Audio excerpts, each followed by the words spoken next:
All right, finally a day without not a lot of rain, but it's still a little chilly.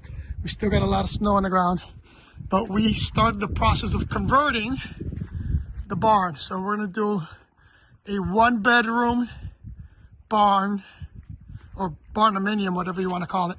But I forgot to show the outline when we first started, but insulation's going in now. We already have the electrical's being put in. So just to give you an idea, bathroom is going to go there, L kitchen here. All this will be the living area, and then up the stairs will be the bedroom.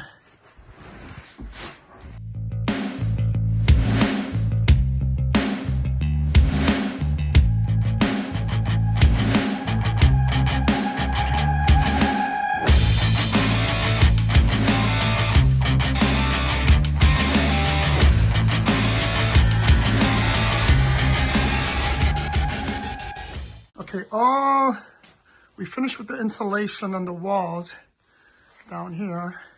Now this is, just to give you an idea, lift space, this is going to be a window. That's going to be a window. We're going to have, instead of these barn doors, it's just going to be a French doors. French doors will go here. I'm thinking, might even put a window there and there, but just depends on how much light I get here. But we'll see.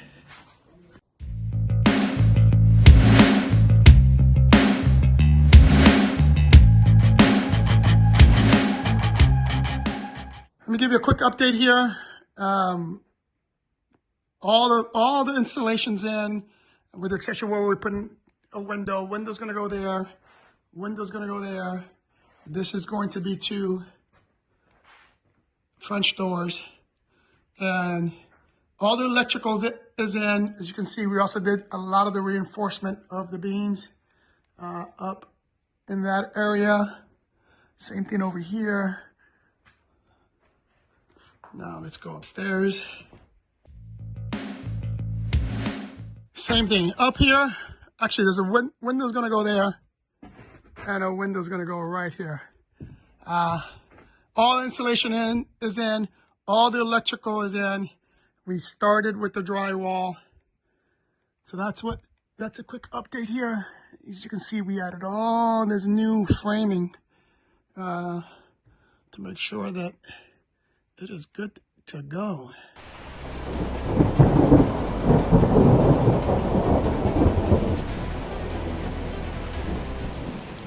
Hi, this is why we took a break. Like I said, it's been raining a lot, but as you can see, it is super muddy in this area. Now, we're trying to figure out a solution on how to dry this area out, because it's really the only area. Now again, that's where the tiny house is going to be, or the cottage. It's going to go there. But this area here, up to the barn, is really the only area that doesn't drain well. So you can see, it doesn't drain well at all. So we're looking at several solutions. One is irrigating the ground, meaning adding some soil, sand, and gravel, and raising it up a little bit. Also, one option is going to be trying to create a French drain, but I'm not 100% sold if French drain will work, but that's another option that we're looking at doing. But I think what we're actually going to do is, like I said, we're gonna create like a slope, because there's a creek that runs in between these trees here. So I'm going to try to create a slope by raising this property here, by throwing tons of sand, dirt, and gravel. Creating some kind of elevation and sloping it down. But I don't know. Those of you that are watching this, if you have any suggestions, any recommendations that what I can do to try to get this land to dry out quicker, like the rest of the property, let me know.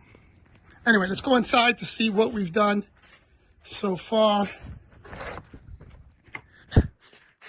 As you can see here, we already started doing the drywall. All the electrical has been done.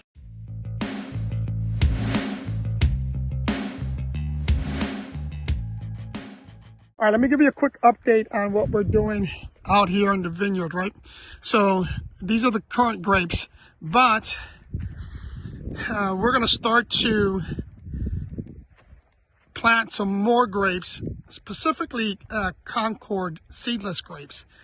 So it's sectioned off. So this section here is going to have this the Concord grapes, although we're kind of having a hard time finding a vendor for those grapes. So these are going to go here. This next lot is where we're going to be putting all of our blueberry bushes here. And then where the gazebo is, that lane, that's going to stay empty because the gazebo is going to be used for a couple of events. We actually had a church group that rented our spot for a outing event in 2 weeks. So they don't need any of the accommodations, they just want the land, and they're going to be doing some stuff. So they'll set up chairs here, and that's where the last 2 weddings that took place here, that's where they took place. But anyway, on the last lot over there, the first row is going to be a row of fig trees, and then the other rows, or to fill up that lot, we're going to be doing some I think it's mulberry or blackberries. We're still not 100% sure because we're having a hard time finding a vendor, and we need to plant now. Now is the time to be planting, and then hopefully we'll have a good harvest this year. But that's the update on this side of the project. Now let's walk over here, show you some of the lumber that just came in, so we can start doing the construction on the deck for the dome. And so this lumber here is all going to be for the deck, and I believe we have for some of the framing, for both the deck for the tiny house and the deck for the dome.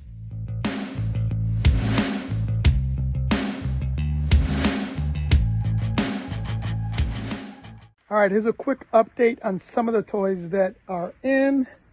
Let's go into the toy room. So those are the cornholes, and we actually have 4 sets of cornholes. Now this is private. This is for my personal use, my sons and people that come out here and shoot with me. But there's 4 sets of these bow and arrow targets. We have 4 sets of the tomahawks. There's some of the bow and arrows there. These are the 2 e-bikes that we're testing. I have a third, let me expand this. I have a third e-bike that's more like looks more like a motocross bike that's coming in that we're going to test out. Now, as of right now, I really like this one better. I mean, this one has a lot more power, but it's so freaking heavy. It's a very heavy bike. That one's much lighter, a little bit more easier to maneuver. Not maneuver, handle. It's the better word. You can handle that one a little bit better. This one has a lot of power, but again, it's a super, super, super heavy bike. We have more of the bow and arrows, and I'm a big wiffle ball guy, so I got some wiffle balls in there. And that's pretty much it for now.